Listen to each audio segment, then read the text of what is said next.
Bueno, amada familia, los bendecimos de manera muy especial en este día y les pedimos que dispongamos nuestro corazón para recibir la palabra del Eterno.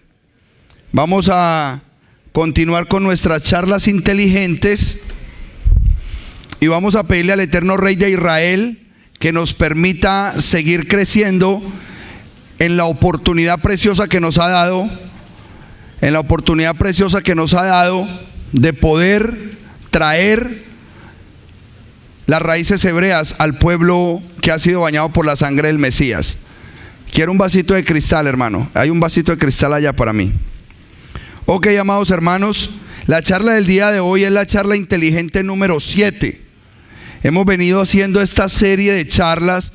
No sé si va a durar hasta la charla 15, 20, 25, pero queremos dejar en el canal de YouTube un precedente en orden, lo más ordenado posible, para que las nuevas generaciones que el Eterno está inquietando a conocer las raíces hebreas tengan un material consecutivo que los pueda llevar a crecer de manera buena, de manera acertada.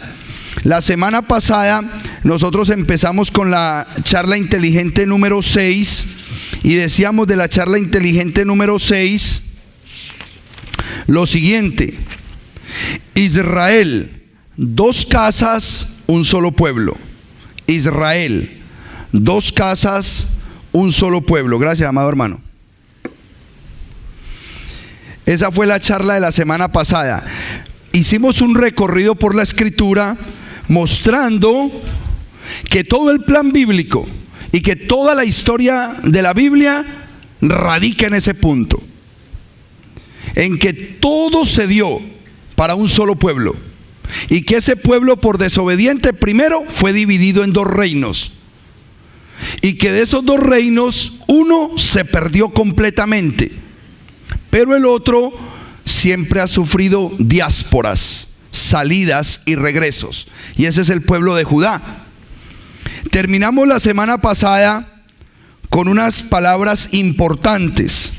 Leíamos en Oseas 1:8 al 12 la situación de este pueblo que se perdió. Nos dábamos cuenta que la promesa que Dios había hecho en la antigüedad era para ese pueblo y que todavía es vigente. ¿Cómo terminé la enseñanza? Usted lo puede ver en el minuto de la hora, 1 hora 13 minutos del video anterior, que yo les dije. Entonces, ¿cuándo apareció la bendita palabra iglesia? Porque en el antiguo pacto en ninguna parte se habla de la iglesia, y de un momento a otro aparece la palabra iglesia y empieza a evolucionar la historia con la palabra iglesia, y hoy en día todo el mundo está defendiendo que la iglesia de él es la que se salva, que las otras iglesias están mal. Vamos a visualizar a través de la escritura qué tan real es esta forma de pensar. La charla del día de hoy tiene como nombre: el Mesías no vino ni volverá por una iglesia, viene por un pueblo. La primera vez que vino y murió, él no murió por ninguna iglesia, y tampoco vino a fundar ninguna iglesia. Él vino por su pueblo, pero había una fracción que lo llamó a los suyos. A los suyos vino, pero los suyos no le recibieron. ¿Ok? Esa fracción no le recibió, pero él no vino a fundar iglesias, él vino a rescatar un pueblo. Y él va a volver para terminar lo que empezó hace 2000 años, la redención de ese pueblo.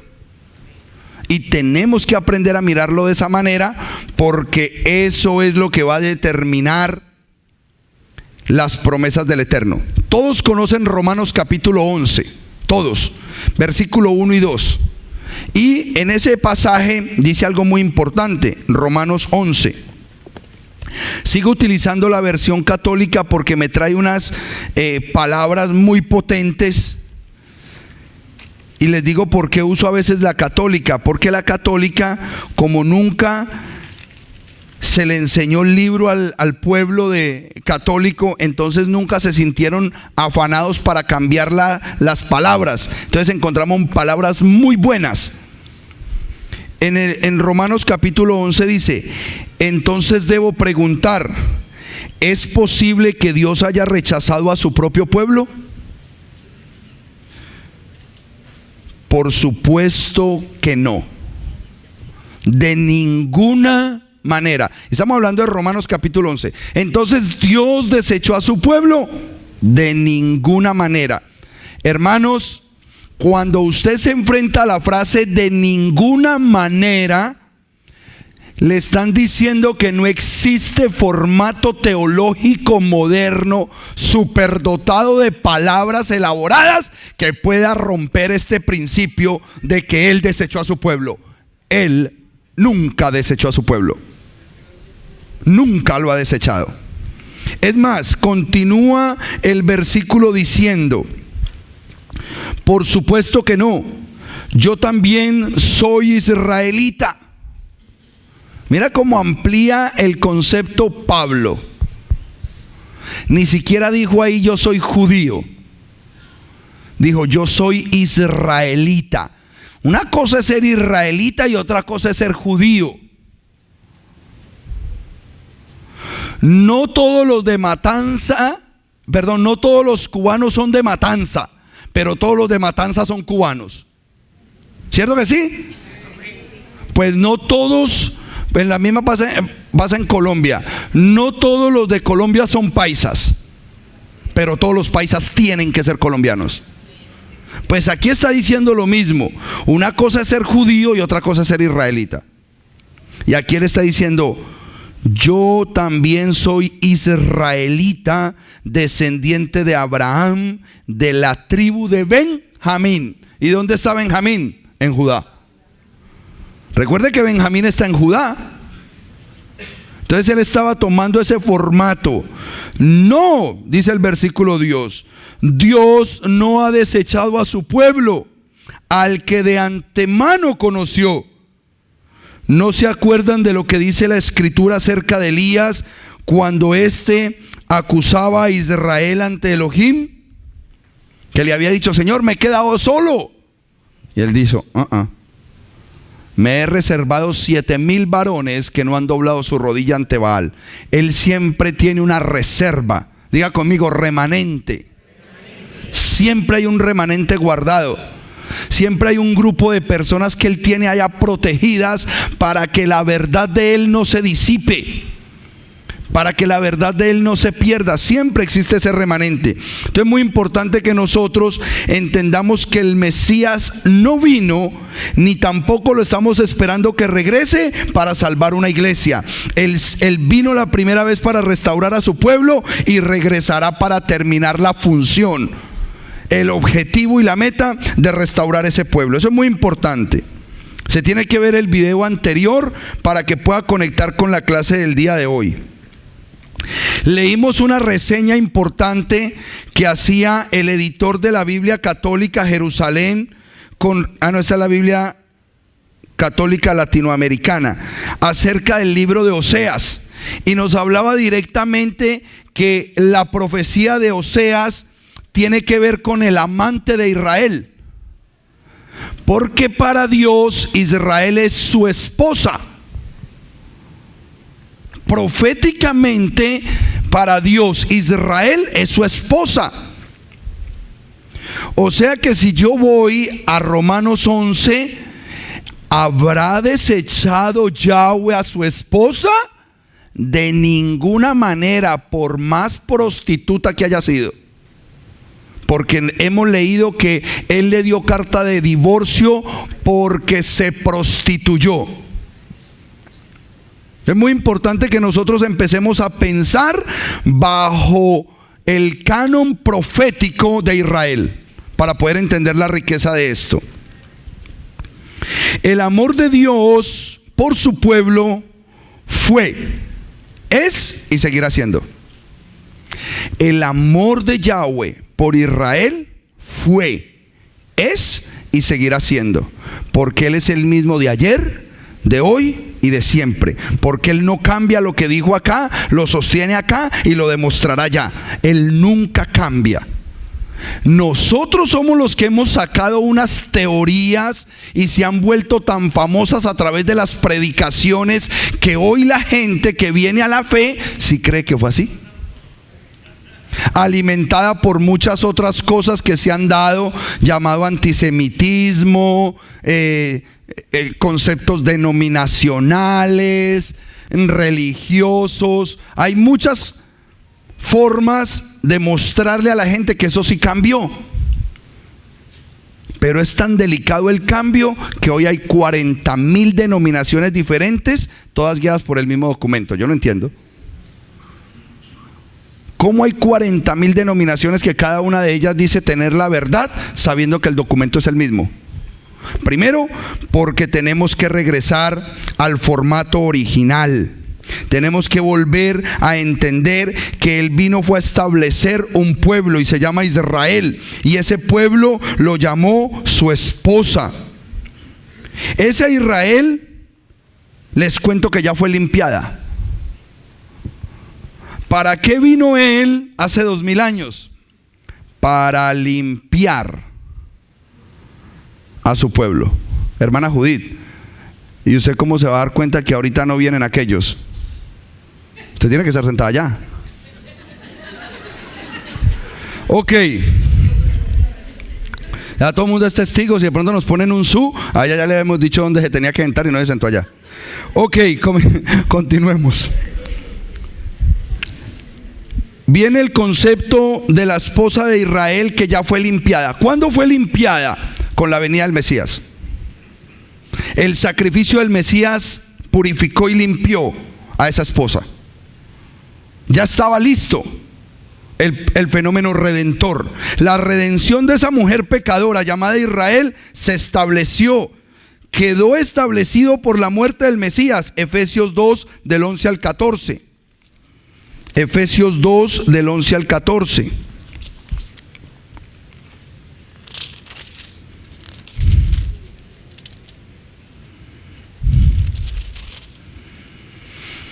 Todo este pasaje, diga conmigo, está en pasado. Y si está en pasado, espérate un momentico. Si estamos hablando de que esto es una carta que Rab Shaul le envía a la iglesia de Éfeso, fue porque ya era una congregación lavada por la sangre del Mesías.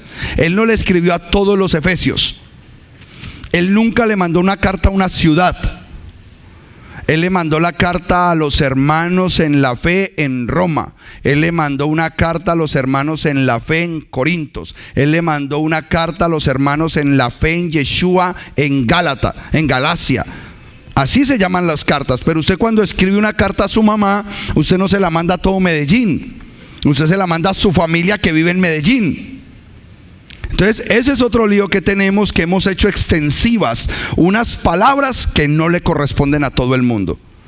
Cada una de las cartas que están en el Brit Hadashah le pertenecen al pueblo que ya fue lavado, que recibió la marca a través de la sangre del Mesías en las aguas del Tevilá y forman parte de Israel, que fueron injertados. Para ellos son las cartas.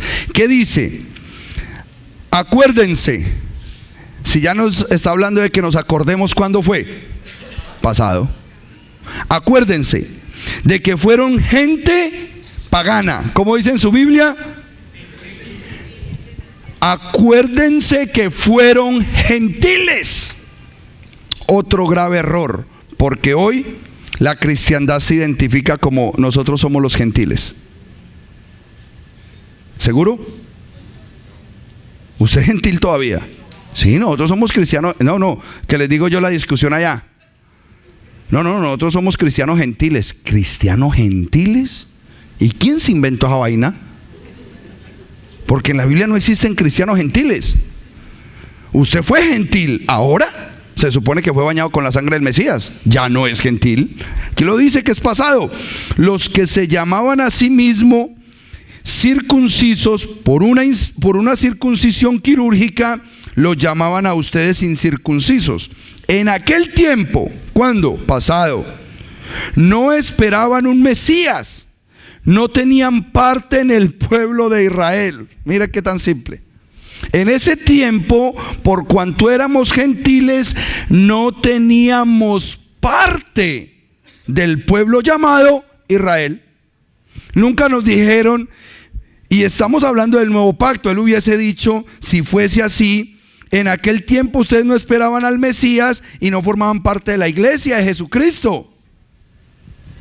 Ahí no está diciendo eso, amado hermano. En aquel tiempo no esperaban al Mashiach y no tenían parte en el pueblo de Israel.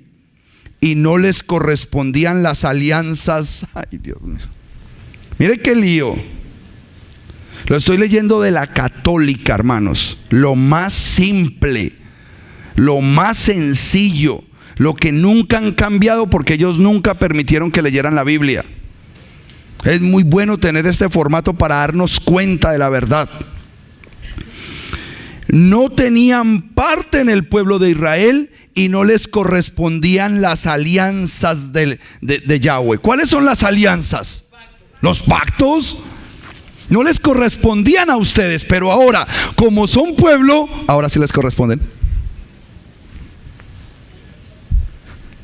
Esos pactos que se le dieron a todos esos hombres en el pasado son vigentes para el que se hace pueblo de Israel. Para el que se hace iglesia, no. Para el que entra en la conformación de las iglesias de hoy, no, esos pactos no son para nosotros. Pero para el que es pueblo de Israel, esos pactos son nuestros. Amén. ¿Quién es pueblo de Israel? Esos pactos nos pertenecen, son nuestros. Sentido de pertenencia. O soy pueblo de Israel o no soy. Eso es una decisión que se toma.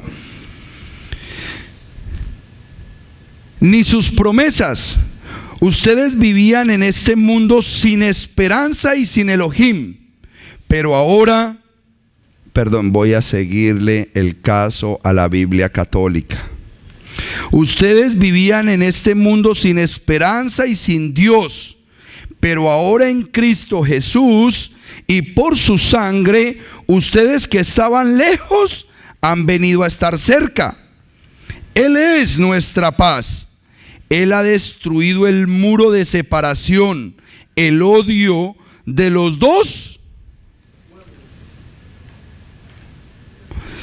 Diría mucho mejor de las dos casas. De las dos casas. Esas dos casas conforman un solo pueblo. Esas dos casas conforman un solo reino. Pero aquí lo pusieron así: de los dos pueblos ha hecho uno solo. En su propia carne ha hecho un solo pueblo en su propia carne. Solo hay un pueblo. Solo hay un pueblo. Ya no hay dos. Entonces usted tiene que definirse. O somos de uno, o somos del otro, o somos del único. Este pueblo tiene tres secciones. Pastor, ¿cuáles tres secciones? El pueblo de Judá, que no cree en el Mesías. El pueblo cristiano, que no guarda Torá, porque eso no es para ellos, son gentiles. Y la que ya fue lavada por la sangre del Mesías y aceptó todo lo que se le dio. La inserción en el olivo verde, las promesas y los pactos. ¿Quién es ese pueblo? ¿Quién es ese pueblo? ¿Quién es ese pueblo? Otra vez, ¿quién es ese pueblo? Eso, ¿quién es ese pueblo? Nosotros, eso, identidad. ¿Quién es ese pueblo? ¿Quién es ese pueblo? Eso es identidad. Eso es identidad. Y si no, no guarde Pesach. Porque cuando guardamos Pesach, nosotros fuimos los que salimos de Egipto. Todo lo que usted hable de Israel se lo está diciendo a usted mismo. Ese es el problema, que no se está predicando con identidad. Ya somos pueblo de Dios. Ya fuimos injertados. Ya formamos parte de esta casa.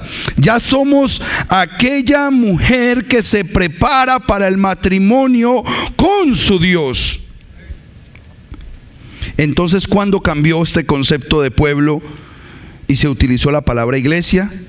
Sabiendo y entendiendo, como lo hemos visto versículo tras versículo desde la semana pasada, que Él no viene por ninguna iglesia, sino que viene por su pueblo. ¿Cuándo se metió esta palabra iglesia?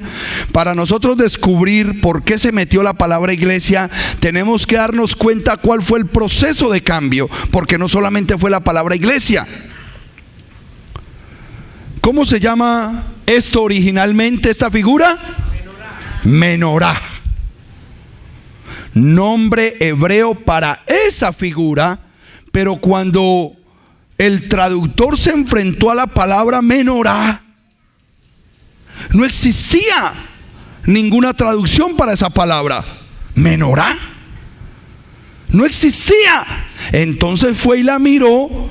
Ah, eso es una menorá. ¿Y qué hace eso? No, eso se le pone aceitico arriba y se prende. Ah, eso es un candelabro de 7 brazos. No, señor, eso no es un candelabro de 7 brazos. Eso es una menorá. Hombre, pero que es un candelabro de los que nosotros usamos simplemente. Hombre, que eso es una menorá. Eso no tiene traducción. Menorá. Claro, entendiendo que si yo les pongo la palabra menorá a una gente de por allá bien lejos, ¿qué van a saber qué es eso? Le tengo que poner algo que ellos me entiendan. Ah, entonces lo cambiaron y dijeron que esa figura, que es la figura más representativa del pueblo de Israel, es el elemento por excelencia del pueblo de Israel, que inclusive está en los pasaportes de Israel, que representa el Ruach HaKodesh. Isaías 11:2 representa eso. Le llamaron candelabro de 7 brazos, pero no es un candelabro de 7 brazos, hermano. Se llama una menorá. Entonces cuando usted la vea, usted dice, no, es que eso es una menorá, porque yo le puedo mostrar a usted muchos candelabros de 7 brazos y no son así. Muchos le puedo mostrar, pero una menorá es una menorá. ¿Qué ha pasado? Que el proceso de traducción cambió muchos conceptos. La palabra original en la Torah era que nadie podía pasar todo un día colgado de un madero, porque era maldito. Pero los traductores cogieron el concepto madero y lo mismo, madero. Pero es que madero puede ser una tabla de plywood. Cualquier cosa de madera puede ser un madero. Entonces se fueron a referenciar al objeto con que ejecutaron al Mesías y lo vieron, y eran 2 palos cruzados. Y esa forma de crucifixión, que es netamente romana, la llamaban cruz, porque era una crucifixión, pero esa palabra no es hebrea. La palabra original para el elemento donde él muere es la palabra madero, no cruz, porque un madero puede ser de muchas formas. Este es un madero. Este es un madero. Y si usted lo ve, en un madero así también pueden crucificar a una persona. Entonces no necesariamente tiene que ser una cruz. La escritura dice en un madero. No vayamos más allá de lo que está escrito. Por eso es necesario que nosotros identifiquemos la palabra original, Torah. ¿Cómo fue traducida en toda la Biblia? La ley. Torah no necesariamente es ley, pero donde ellos encontraban la palabra Torah, ley. Torah, ley. La palabra Torah tiene muchos significados, y uno de ellos, el más importante, es instrucción. No era bajo los conceptos que nosotros conocemos como ley, sino como instrucción. Y hay una mucho más elevada que tú la puedes entender y te lleva a un entendimiento superior. Torah quiere decir dar en el blanco. Eso es Torah. El que recibe la instrucción es para dar en el blanco. Entonces cuando tú no das en el blanco, fallas. ¿Qué hizo el pueblo del Eterno? Falló. No daba en el blanco, no daba en la instrucción que la Torah había dado. Pero a todo el mundo le dijeron que eso era ley. Miren qué tremendo. La palabra Shavuot, ¿Qué quiere decir la palabra Shavuot? Esa sí tiene una traducción. Esa sí la tiene. ¿Qué quiere decir Shavuot? Semanas. Ojo, ojo con el que dijo Pentecostés. Ojo con el que dijo Pentecostés, porque la palabra Shavuot es semanas. Semanas. Pero la fiesta de las semanas, ¿y eso qué va a ser para un colombiano? ¿Cómo así que la fiesta de las semanas? Entonces había que acomodar un concepto griego que pudiera darle entendimiento a los nuevos lectores y que pudieran comprender que entre esas 7 semanas más el día extra daba 50.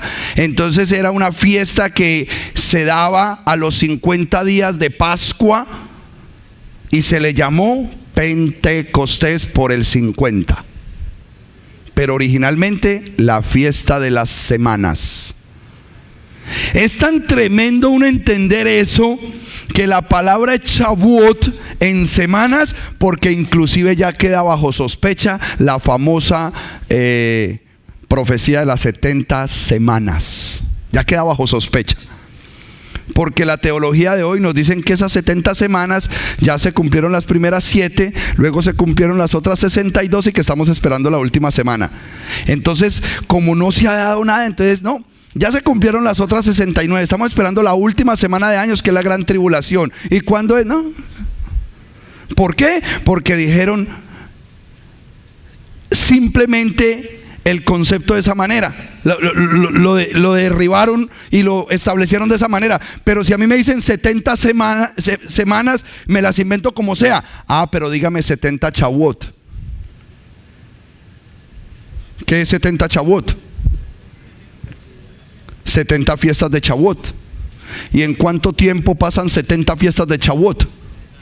70 años. Ya. ¿Por qué me van a estratificar toda esa famosa profecía?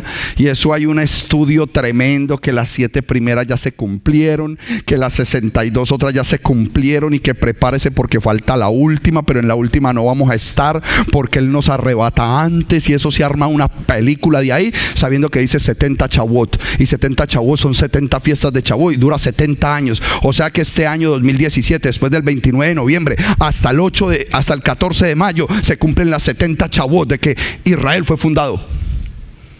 ¿Qué vas a hacer este año?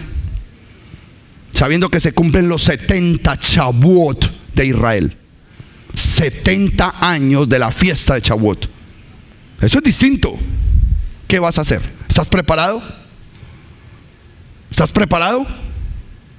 Entonces, cuando yo empiezo a analizar que las traducciones que me dieron a mí no es que sirvan correctamente para entender el plan profético, me tengo que preocupar.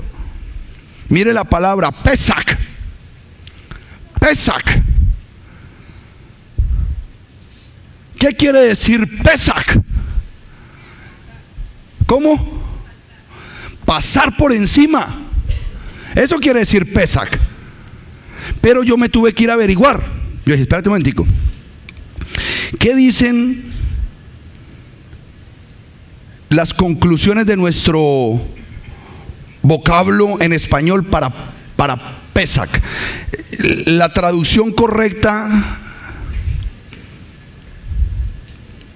¿Por qué no se va a conectar, mi hijo, si yo pago? Ok, aquí está. La palabra Pesach, que traduce pasar por encima.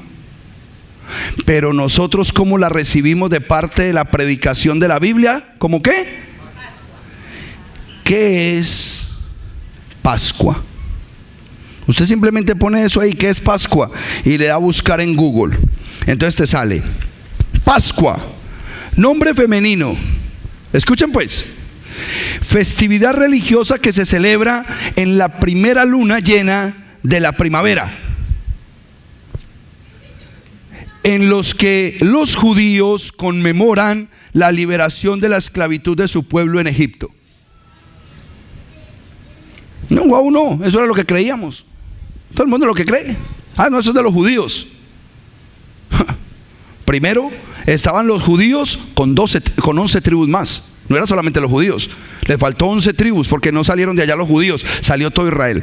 Segundo concepto, festividad religiosa. Óigame bien lo bueno que es volver a la raíz hebrea.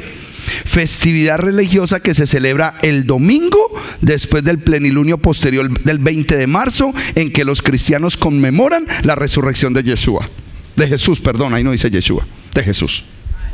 ¿Es eso cierto? ¿Que la Pascua es un domingo? ¿Y que la Pascua lo que conmemora la resurrección del Mesías? Vaya, busque en Google a ver si no le sale así. Diga conmigo, mentiras. Porque Pesach es la cena de Pascua, el día que se supone que Él murió como cordero pascual. Entonces no fue el famoso domingo. Pero así lo dicen todos los libros de nuestra lengua, y así nos paramos a predicarle a todo el mundo.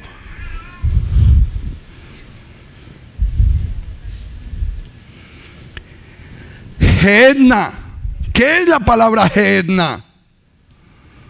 Basurero municipal que estaba en el valle de Ginón. En Jerusalén hay como 3 morritos, y entre morro y morro hay vallecitos, y hay un valle donde todo Jerusalén iba a echar la basura, en el valle de Ginón. Y en ese valle quemaban todo para que la basura no oliera maluco, se mantenía eso prendido, y ahí echaban todo lo podrido, lo malo, lo viejo. Ese era el valle de Ginón, se llamaba el Hedna. Pero cuando estas mentes griegas lo traducen y les cuentan, no, eso era donde se quemaba de todo, animales, eso allá había de lo más asqueroso, el basurero, pero él mantenía eso en candela. ¿Cómo le pusiste al candelabro, a la menorá? Candelabro de 7, basura, se quema todo el día, toda la noche. Oh, lo mismo de nuestro Olimpo, el infierno. Ponele a eso infierno. Y apareció el bendito infierno que tiene asustado a todo el mundo. A todo el mundo. Porque hoy las iglesias se llenan es por el susto de no ir al infierno, en vez de llenarse del amor de aquel que los libró, de aquel que lo salvó, de aquel que lo ama. No, las iglesias se llenan es del miedo a no ir al infierno.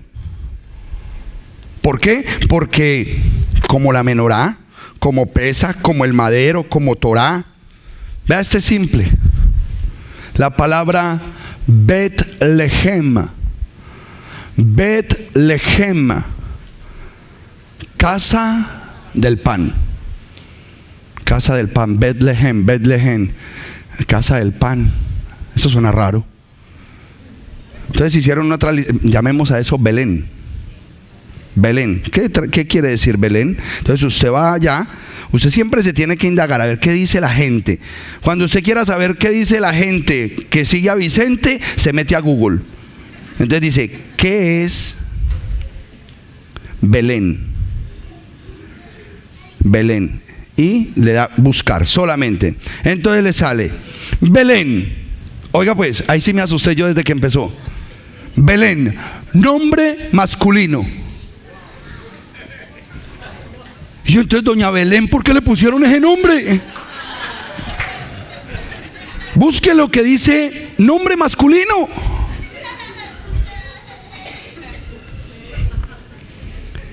Representación, óigame bien.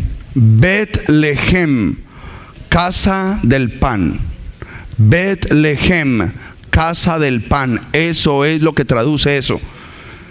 En ese pueblito cerca a Judá, a Jerusalén, perdón, ese pueblito de Judá cerca a Jerusalén, era donde estaban las panaderías, donde se preparaban los panes que se llevaban a la mesa de la preposición. Y aparte de eso, allá era donde se criaban las ovejas para los sacrificios. Era la tarea de ese pueblito.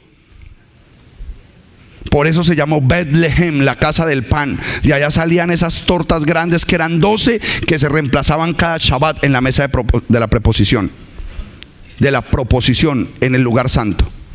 Pero aquí nos dicen representación de la escena del nacimiento de Jesús en el portal de Belén. que se monta tradicionalmente en las casas y en las iglesias. En Navidad, mediante figuras y objetos realistas. Los elementos principales son San José y la Virgen María, con el niño que está en el establo, acompañados del buey y de la mula. Mula, ¿usted qué cree esto? El ángel anunciador, los reyes magos en sus camellos y otros.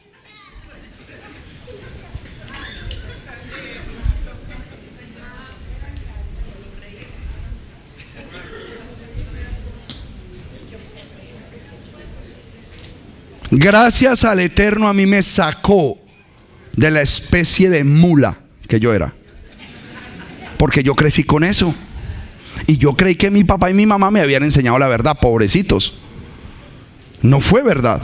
A ellos les enseñaron ese mismo acomodo religioso. Lo tremendo es el segundo: desorden, lío o confusión muy grande. Léalo. La segunda interpretación de Belén es desorden, lío o confusión muy grande. Claro, por eso estaba la mula ahí metida. Esa es la realidad. Ahora, ¿tú te quieres quedar en esa realidad o salir a donde el Eterno te está llamando? Eso es una decisión. Eso es una decisión y eso nadie lo puede coartar en tu vida, ni nadie lo puede presionar. Eso es tu decisión. Se te dio el libre albedrío y tú tomas la decisión si obedeces la escritura o obedeces a los hombres que dicen entender la escritura.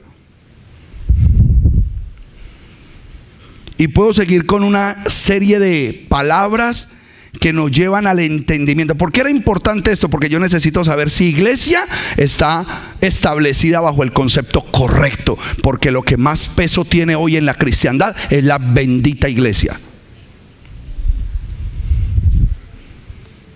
Eso es maluco cuando predican así. ¿Cuándo aparece este famoso término? Pues si usted va a la Biblia, al libro de la concordancia exhaustiva, la referencia para la palabra iglesia es la 1577. Y la 1577 está bajo el nombre griego eclesia. Está correcto. Pero ¿cuál es el concepto que más me gustó a mí y dentro de los que cabe poderla mencionar en griego? Reunión popular. Reunión popular. Eso es eclesia. Reunión popular.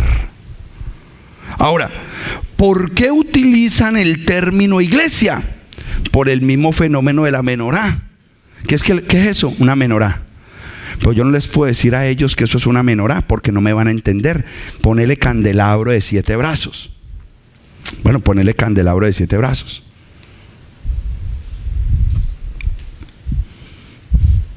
La palabra iglesia fue usada para nombrar las sinagogas judías. Un griego no decía sinagoga. ¿Usted se imagina donde el griego diga, no, espérate un momentico, yo me convertí, yo soy un prosélito, a mí me gusta esa religión de ellos judía, yo quiero formar parte, pero usted entraba allá y allá no le decían bienvenido a la iglesia, bienvenido a la sinagoga, porque aquí se estudia Torah. Eso no era una iglesia, era una sinagoga judía, porque lo único que predominaba en el primer siglo eran sinagogas judías en todo lugar. Eso se llama historia. Lo único que habían eran sinagogas judías, pero en las traducciones a ese grupo de personas que entraban a la sinagoga judía le dieron un término griego y le cambiaron la esencia básica y le pusieron una reunión popular, una reunión de gente, un conglomerado. No, señor. Ese grupito de personas, como vieron la menorá y la pusieron como el candelabro de 7 brazos, ellos vieron la sinagoga judía y le pusieron el nombre eclesía. Eso no es eclesía, eso es una sinagoga judía. ¿Por qué es importante volver al término sinagoga? Porque sinagoga tiene que ver en el lugar donde se enseña la Torá. Y aquí es donde usted va a descubrir el fenómeno del cambio. Y el fenómeno del cambio, ¿dónde está? En que inteligentemente fueron separando las cosas originales de lo que querían montar, el nuevo business. La Torá fue entregada en el monte Sinaí a un pueblo y se estableció su sistema de religión para los israelitas. Pero como los israelitas en sus ires y venires dieron la palabra en Europa y la entregaron en Europa, allá se convirtió en tremenda empresa. Y en 1492 la empresa que obtuvo ese documento se vino para América y aquí se convirtió en un business, negocio. Esa es la historia de la Biblia. Un libro que fue dado para establecer la vida espiritual de un pueblo, hoy se está manejando de maneras muy diferentes. Y todos nosotros hoy nos vamos a enfrentar a seguirle diciendo a eso candelabro de 7 brazos, o decir eso es una menorá y no tiene otro nombre, porque esa menorá, dice la escritura, que se tuvo que hacer como Moisés se le presentó la visión en el monte. Haz todo lo que yo te dije que hicieras como se te presentó en el monte. No tenía otra forma de hacerse. Y ese es el nombre original que el Eterno le dio. ¿Dónde aparece por primera vez en el Brit Hadashah la palabra iglesia? En Mateo 16, 18. Y me voy a quedar con la iglesia, con la Biblia católica, para leer en la Biblia católica Mateo 16, 18. Me gustó el pie de página porque tiene 2 puntos importantes que me gusta hablarlos, porque como vuelvo a lo mismo, este documento católico fue escondido por 1700 años. Hasta el año 1700 fue que empezaron a soltar los católicos sus Biblias. Pero un cura no sabía que era una Biblia. Un cura no sabía que era una Biblia. Y al que le dieron tiro de coger una Biblia se llamaba Lutero. Dijo, ¿cómo? ¿Esta es la Biblia? ¿Y por qué estamos haciéndolo así? Este me va a dañar el business, para afuera, saquémoslo. Así de sencillo. ¿No les gustó cuando él les dijo, hey, ¿por qué hacemos esto así, así, así, así? Para afuera, mijo, que usted ya no es de aquí. Ok, entonces empecemos en el versículo 18 para que veamos la primera parte donde en la Biblia apareció la famosa palabra iglesia. Y ahora yo te digo, tú eres Pedro, o sea, piedra. Te estoy leyendo como dice aquí. Yo no sé cómo dice en tu Biblia, de acuerdo a el formato que tú tengas. Y sobre esta piedra edificaré mi iglesia. Se supone que eso lo dijo el Mesías Yeshua. ¿Sí lo diría así Yeshua? Sabiendo que en el mismo Lucas 4:16 dice que él entró en la sinagoga en el sábado como era su costumbre y cogió el libro de Isaías donde decía el Espíritu de Yahweh está. ¿Sería que el Mesías dijo, y sobre ti edificaré mi iglesia? Yo no creo que dijo así, pero como aquí está escrito yo necesito saber si fue así o no. Y los poderes de la muerte jamás podrán vencer. En la parte de abajo mire lo que dice en el comentario, porque el editor le hace comentarios a las Biblias dependiendo de la versión. Y me puse a leer. Entonces dice, para los judíos, escúchame bien, otra palabrita que hay que cambiar. Para los judíos, atar y desatar significa declarar lo que está prohibido o lo que está permitido. Cuando le dijo el Eterno a Pedro, y a ti te doy autoridad para atar y desatar, le estaba dando una autoridad con sus labios para decir cosas raras y misteriosas que la gente no entendía. A nosotros nos han enseñado otro concepto bajo ese principio. Y lo que está permitido, así a Pedro y a sus sucesores, los papas, les corresponde determinar. ¿Estoy leyendo bien? Así dice acá. Así que a Pedro y a sus sucesores, los papas, les corresponde determinar en última instancia instancia quiénes pertenecen y quiénes no pertenecen al cuerpo de los creyentes y qué es parte o no de la fe de la iglesia. La historia de la iglesia primitiva manifiesta que ya en los primeros siglos las iglesias locales eran conscientes de la autoridad suprema del obispo de Roma, sucesor de Pedro.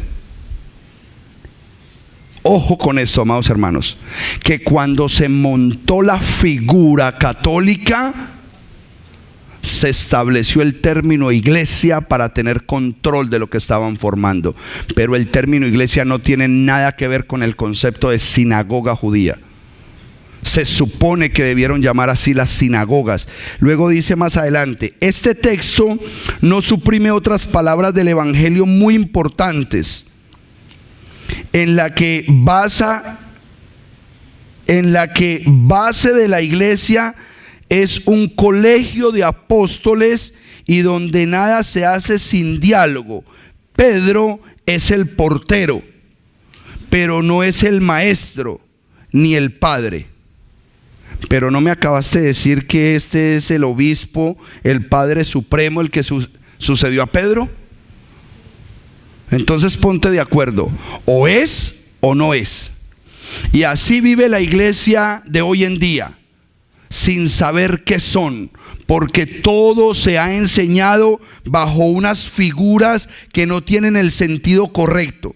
Yo me fui, falta el otro, 18-17, segundo lugar donde dice la palabra iglesia, pero mire cómo me ayuda aquí esta Biblia católica a mí. Si se niegan a escucharlos, informa a la asamblea. ¿Alguna versión dice así? ¿Cómo dice ahí? A la asamblea.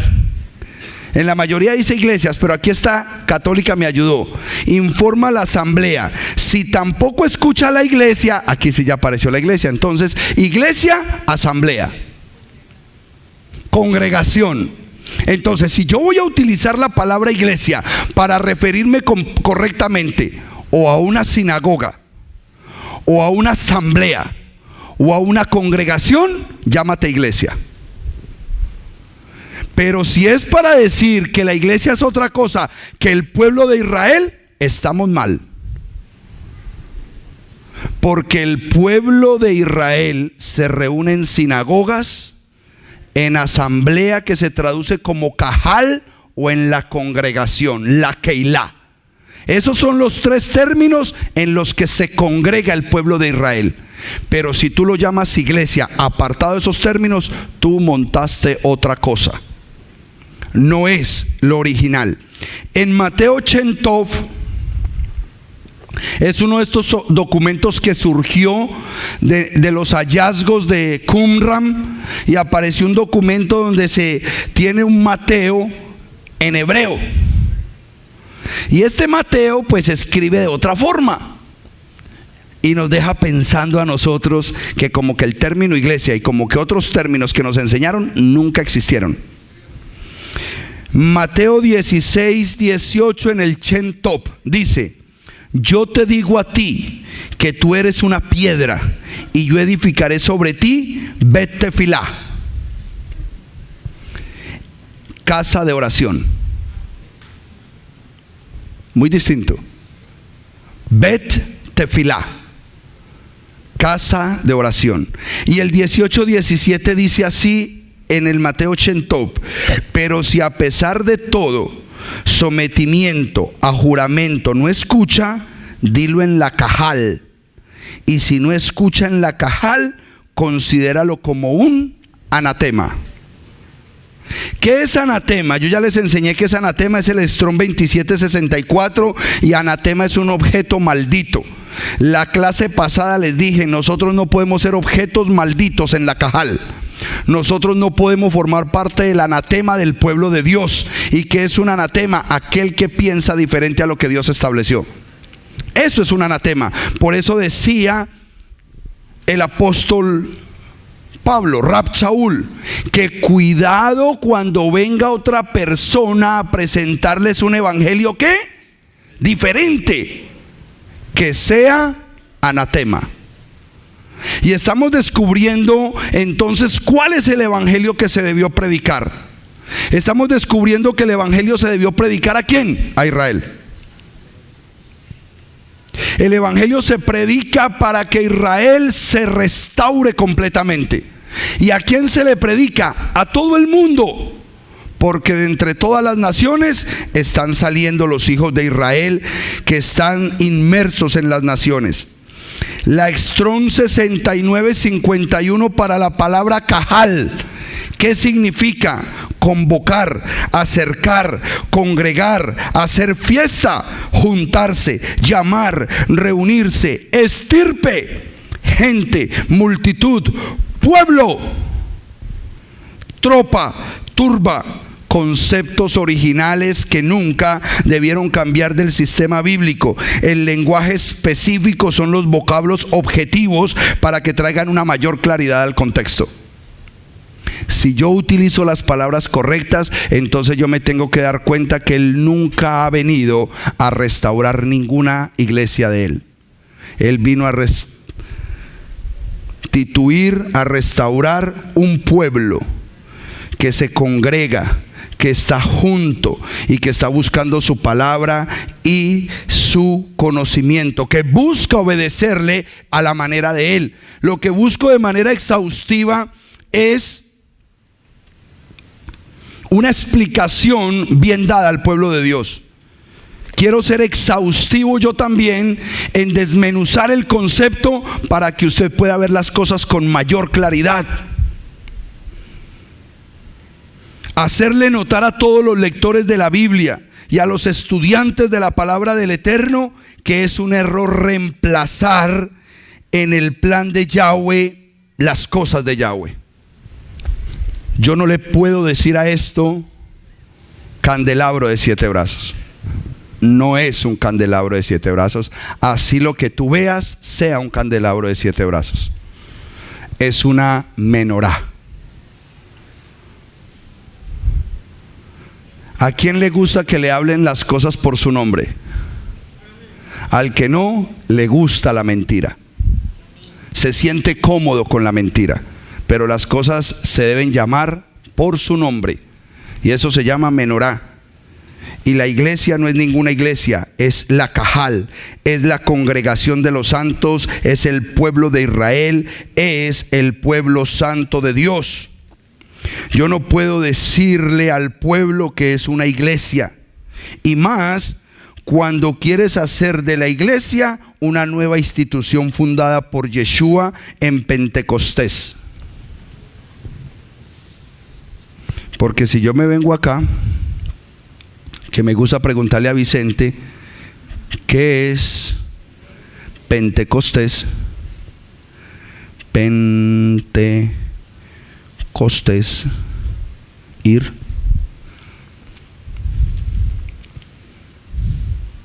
Pero ¿por qué no me salió así como tan bonito que me salió ahora temprano?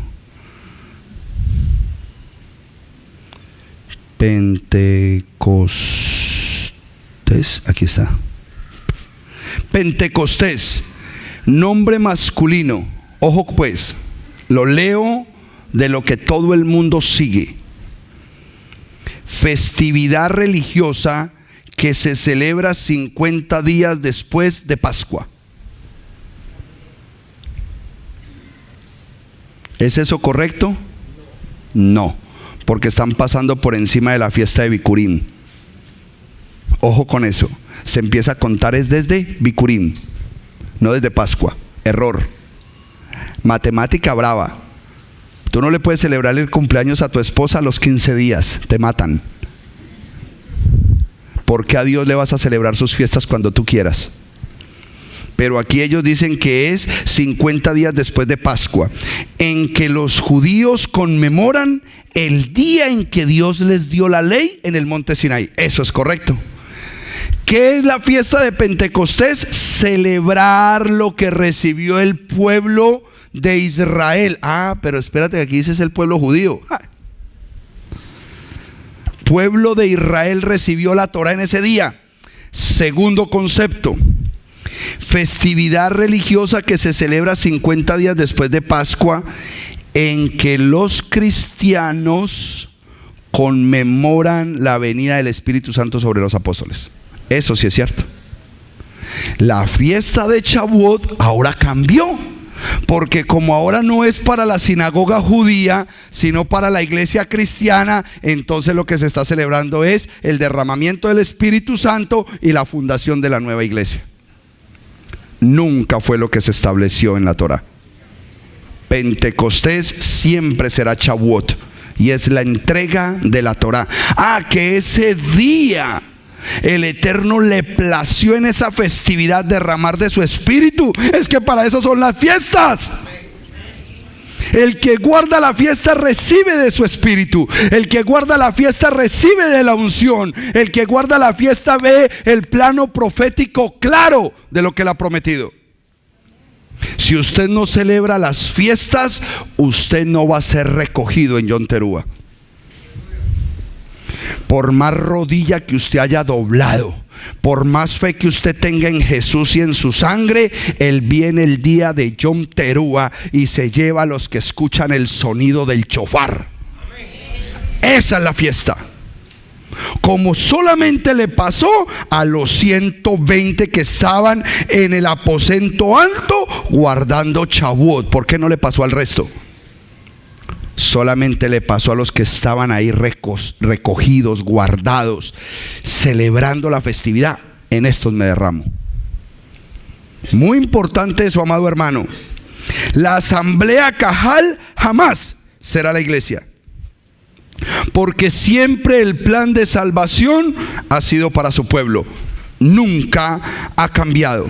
Y nosotros somos un pueblo que aún está conformado por dos casas. Eso lo sabemos. Ahorita que hicimos la finalización de Rosh Kodeš, el inicio de Rosh Kodeš, el pastor Eberto oró por la casa de Efraín. El pastor Bruno oró por la casa de Judá. Las dos casas. Pero ¿quiénes oramos? Israel, porque se supone que ya nosotros estamos incluidos en el pueblo que fue limpiado. Estamos llamando a la casa de Efraín a que vuelva a Israel. Le estamos diciendo a Efraín: vuelve a casa Efraín. Y le estamos diciendo a Judá: Judá, somos tus hermanos, pero no te podemos obligar a que nos veas como hermanos. ¿Por qué? Porque ese velo lo va a quitar el Mesías.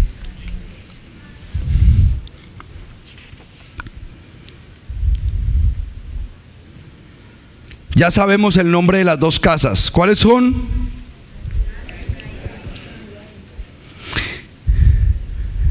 Y sabemos que la venida del Mesías es con un propósito de cerrar y culminar el tiempo para recoger esas casas. Es el tiempo donde finaliza la redención. En este momento estamos en pleno tiempo ¿de qué? De redención. Pero ese tiempo va a finalizar cuando el Mesías venga. Mientras que estamos en la redención, sí, no podemos negar el concepto de gracia que hay. El problema es que no sabemos qué es esa gracia. Y la gracia es un indulto que estableció el Eterno en su palabra, y le dio la palabra gracia para limpiar del pecado a los que estaban sucios, a los pecadores, a los delincuentes, a los que le debían a Él. Les otorgó una gracia para que fueran indultados de sus pecados.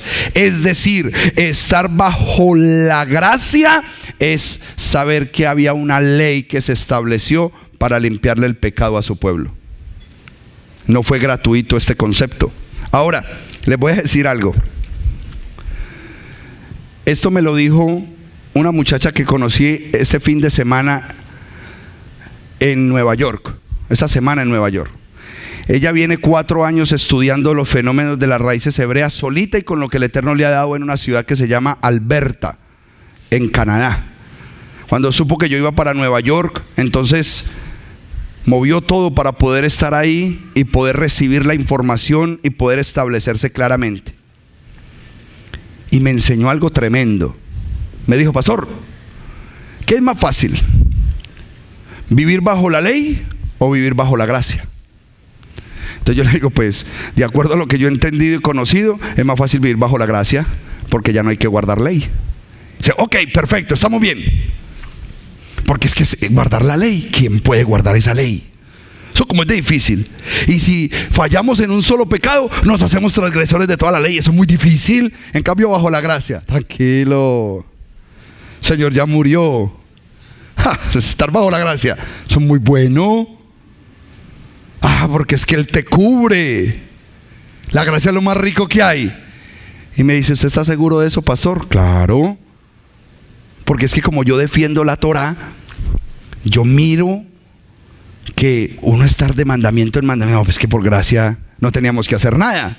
¿Por qué? Porque ya lo hizo todo en el madero. Y me dijo, ok. La ley dice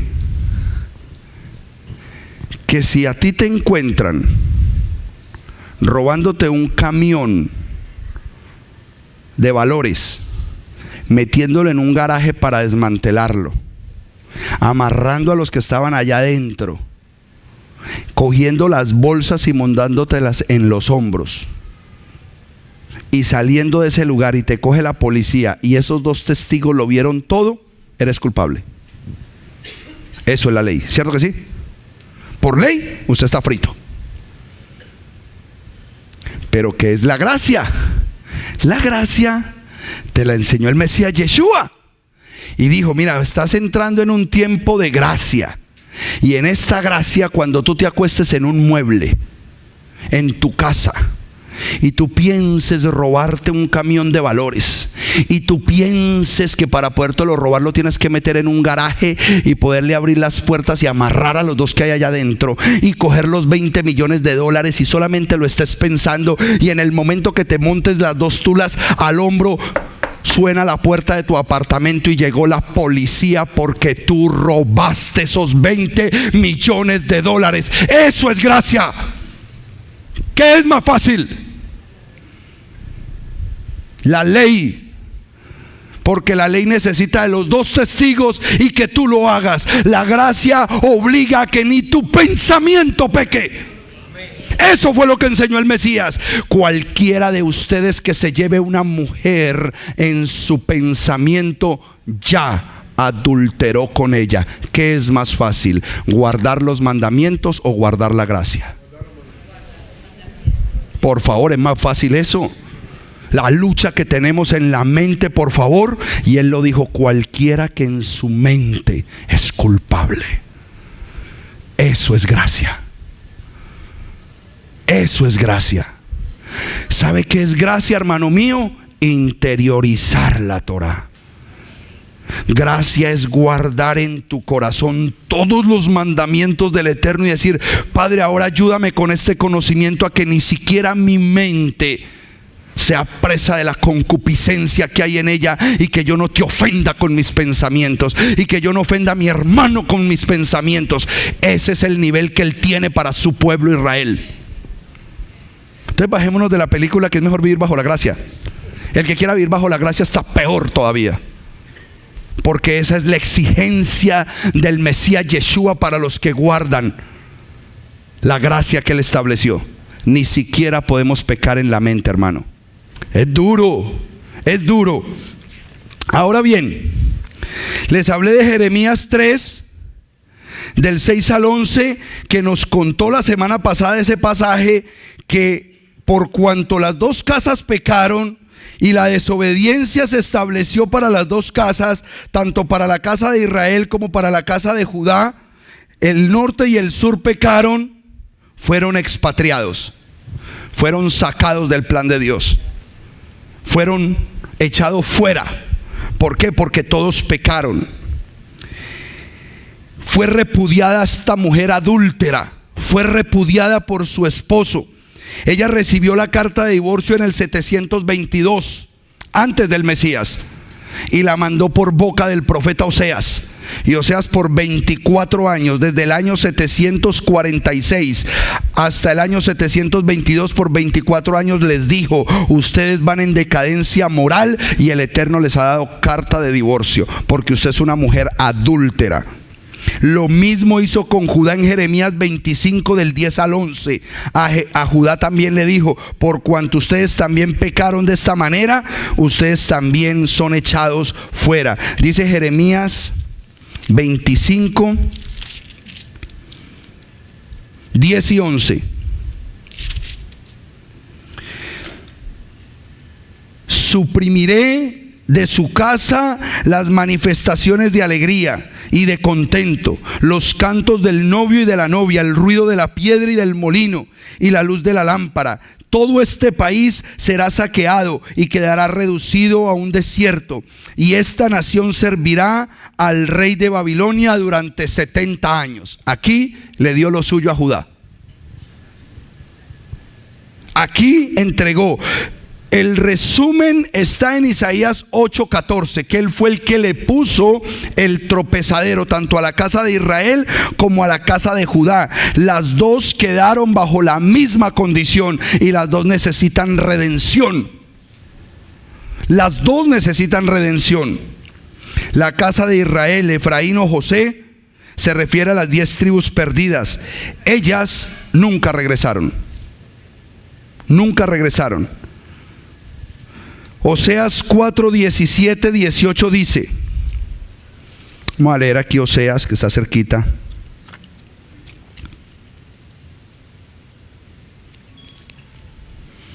Oseas 4, 17 y 18.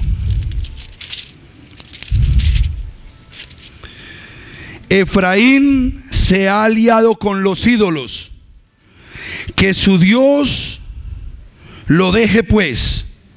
Se despiertan de su borrachera para salir con prostitutas y prefieren sus vergonzosos ídolos a mi gloria. Se lo llevará el viento en sus alas y no habrá ganado nada con sus sacrificios. Eso es la historia de Efraín. Ídolos y prostitución. De allá nos sacó el Eterno, a las 10 tribus. Ahora tenemos que recordar cómo conectar estas dos casas con lo más importante, con la redención. Y con esto quiero terminar. Simplemente vayan a Jeremías 31 para que terminemos cómo es la redención de estas casas. Cómo las dos casas, que son un solo pueblo, serán redimidas. Jeremías 31. Yo creo que tengo que leer casi todo el capítulo porque de esto depende que nosotros podamos comprobar que la redención está clara para las dos casas, y nos interesa a nosotros estar bien afinados en este conocimiento, porque si no, no vamos a marcar la diferencia allá afuera. Dice: entonces dijo Yahweh, yo seré el Dios de todas las familias de Israel y ellos serán mi pueblo. ¿De cuántas familias? ¿Y cuántas son las familias de Israel? 12. 31:1, desde el 1. Yo quiero leer todo el capítulo porque esa es otra de las cosas que nos ha tenido sumidos en el mensaje recortado, que no leemos todos los contextos. Versículo 2. Esto dice Yahweh: el pueblo que salvó de la espada enfrenta el calor del desierto. Israel se está dirigiendo al lugar de su reposo. De lejos Yahweh se le apareció: con amor eterno te he amado, por eso prolongaré mi misericordia hacia ti. Volveré a edificarte y serás edificada, oh Virgen de Israel. De nuevo lucirás tus bellezas bailando alegremente con sus panderetas. De nuevo plantarás viñas en los cerros de Samaria, como antes los plantabas con los viñadores y los cosechaban. Vendrá un día en que los centinelas gritarán desde los cerros de Efraín: levántense, subamos a Sión, a donde está Yahweh nuestro Elohim.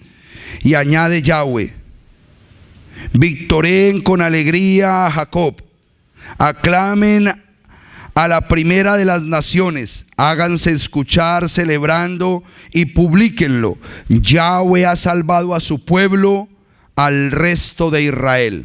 ¿A quién ha salvado Yahweh? Ahora le estoy diciendo, Él no viene a salvar otra cosa. Ah, pastor, pero es que el primer pueblo que salvó era una población mixta. Perfecto.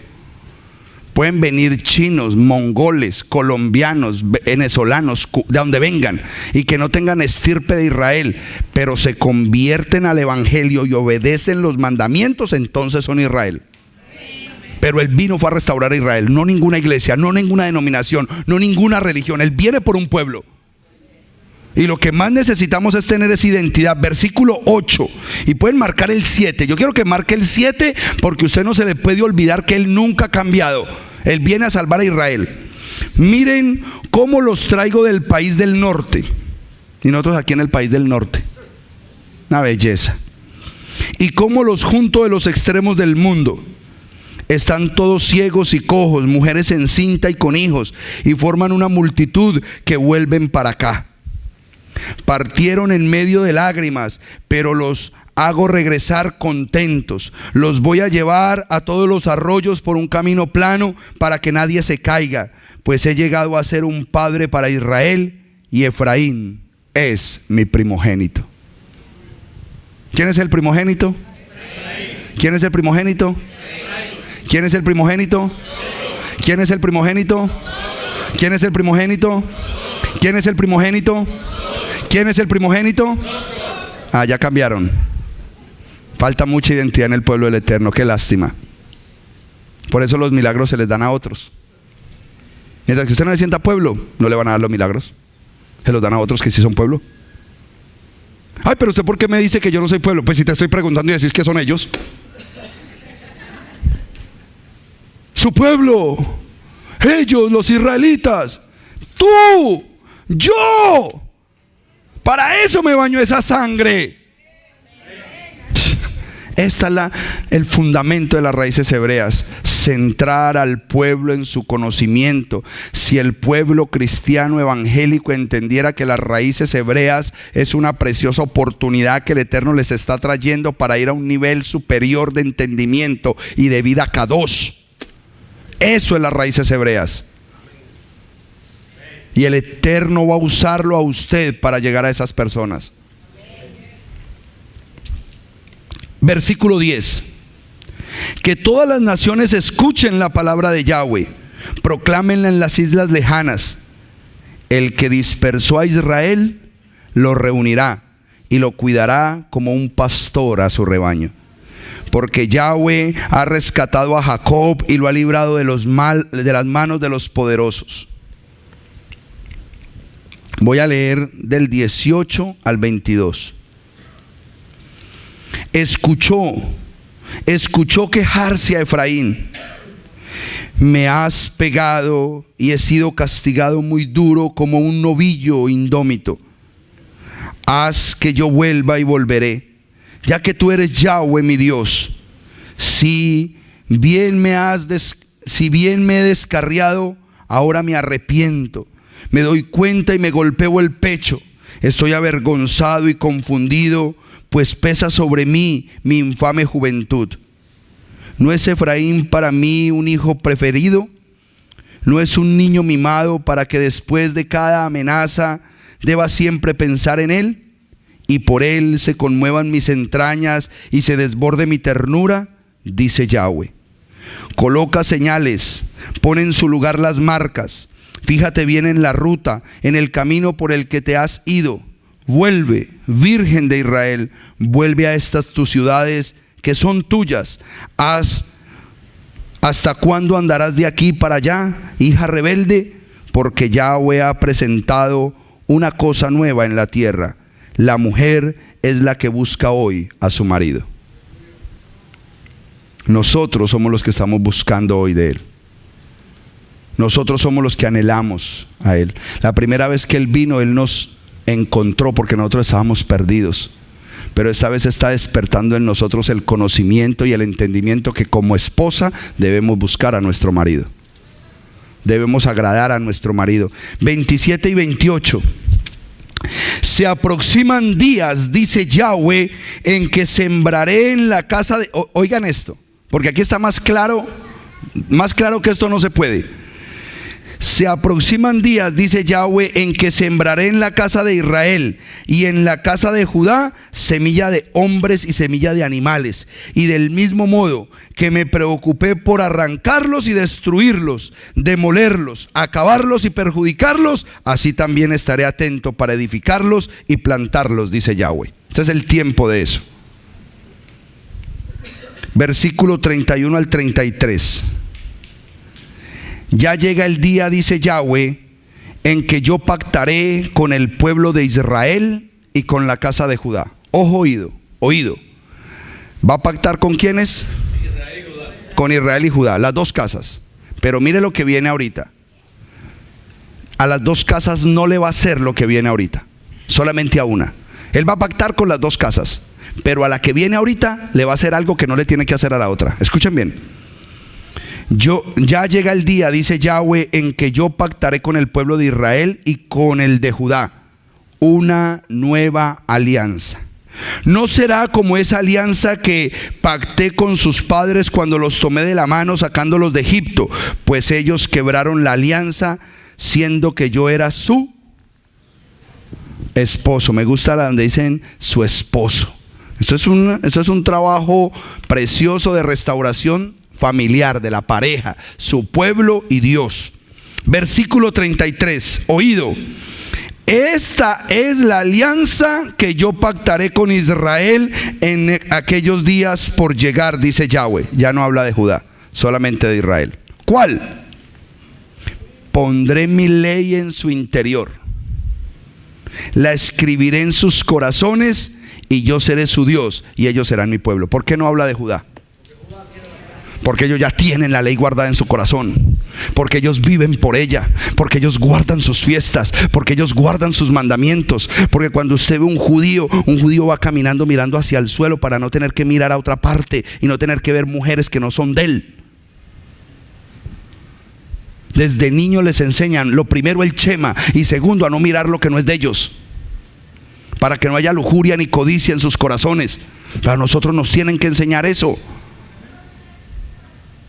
Nosotros venimos con una marca de ventilador en la espalda.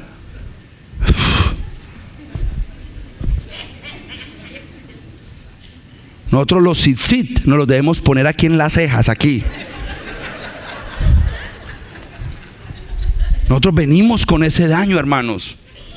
Pero a él no le está importando ese daño, sino que nos está diciendo, con ustedes yo me voy a encargar de meterles esa palabra en sus corazones. Pastor, es que yo soy muy duro. ¿Y usted qué cree que para qué le dieron a este pastor? Aquí se van es porque yo soy cansón. O obedecemos o busque otra iglesia. Tuve una hermana, una congregación. Tuve una hermana hace poquito. Me dijo, pastor, yo me siento mal cuando usted predica por esto. Como yo no los guardo, entonces me voy a ir para otra parte donde no me den tan duro. Bien pueda, hermana, hágale. Bien pueda.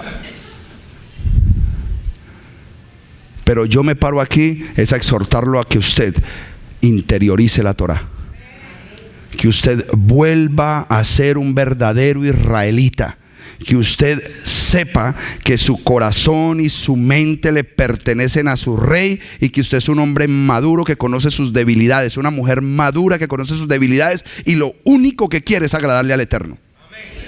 Eso es lo que tenemos que buscar. Eso es Efraín, el Efraín que se restaura. Versículo 33. Ya lo dije, vuelvo y lo digo. Esta es la alianza que yo pactaré con Israel en los días que están por llegar, dice Yahweh. Pondré mi ley en su interior y la escribiré en sus corazones, y yo seré su Dios y ellos serán mi pueblo. Ellos serán mi pueblo. ¿Quiénes? Pues las dos casas, Yehudá y Efraín, porque de los dos hizo un solo pueblo. Pónganse de pie, amados hermanos. Les voy a dejar una tarea, porque yo ya sé que sí, una tarea. Usted va a leer Ezequiel 36 completo. Ezequiel 36 en su casa, anoten. ¿Por qué? Porque en Ezequiel 36 usted va a entender de manera preciosa todo esto que yo le he dado en este día.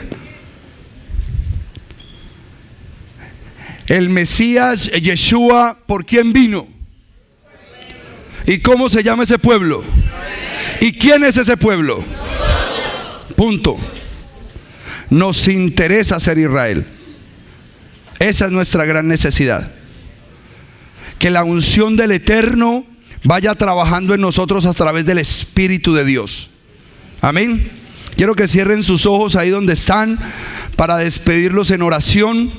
Y especialmente que esta palabra y esta semilla de vida eterna sea guardada y depositada en sus corazones para los propósitos transformadores que Yahweh tiene con esta generación. Usted pertenece a una generación supremamente bendecida.